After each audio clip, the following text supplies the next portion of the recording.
It's only been 2 nights since the shooting spree at Hastings and Toby's, but for many families, it's been one long nightmare they'll never wake up from. 23-year-old Tim Donnelly's family is still reeling from shock since they learned that he was shot to death while working as a doorman at Toby's. Katie Crosby spoke with some of his family today. Katie? Doug, Tim's mom says as a child he was fascinated by superheroes, and she says now she wants her son to be remembered as one. He was the last of 4 children and, like most youngest siblings, spoiled by the mother and the constant tag-along of his older brothers and sister. And he was such a delight. Oh my God, everybody said I spoiled him rotten. He just wanted to know what we were doing and wanted to be just like us. So you couldn't ask for a better brother. He was not just my brother, but my best friend. When Tim's mother got the call that there'd been a shooting at Toby's and that police and news crews were at the scene, she rushed over there hoping for the best. But she soon found out her worst fears were true. All the way to Toby's, I kept thinking it's not Tim because they haven't called me. And then when I got there was all these people around, and I started shouting, "Tim, Tim, it's Mom, come on."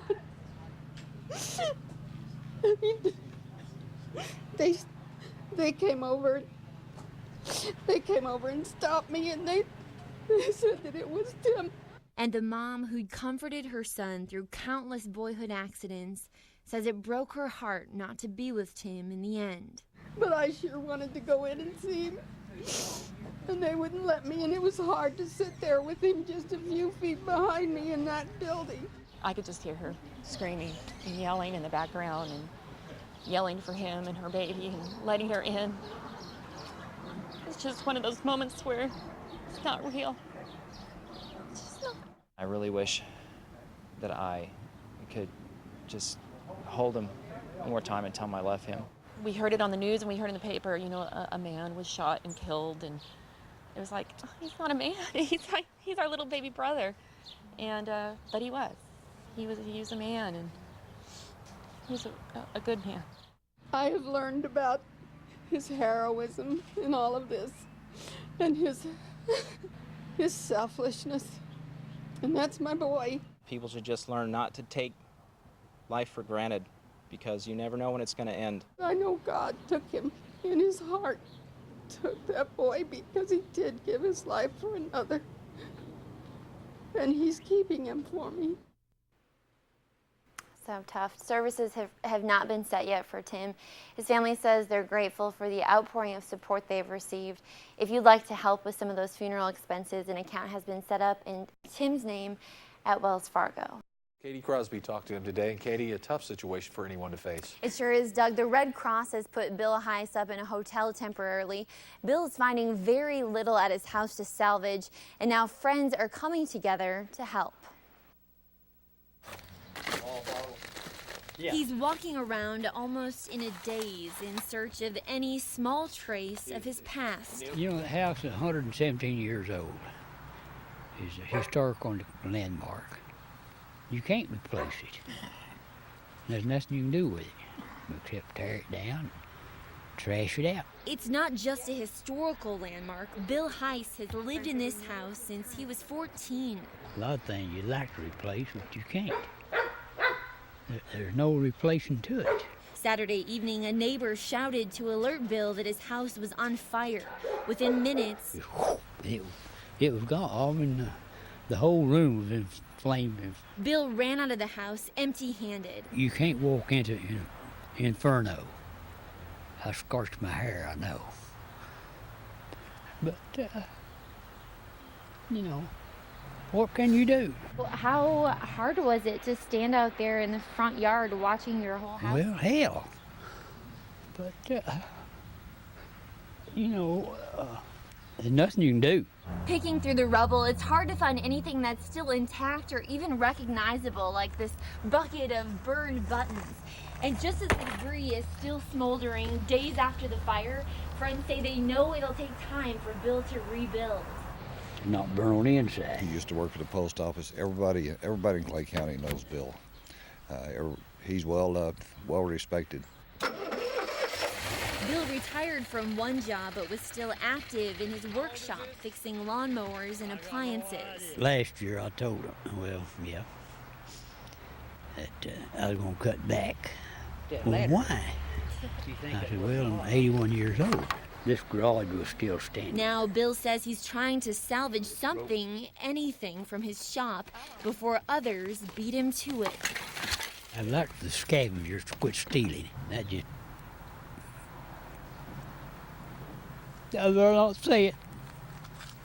It's devastating to anybody when you lose everything you've got. Now's when he needs all his friends to come together. Now, if you'd like to help, Bill's friends have set up an account in his name at any Wells Fargo location. All right, Katie, thanks for the update.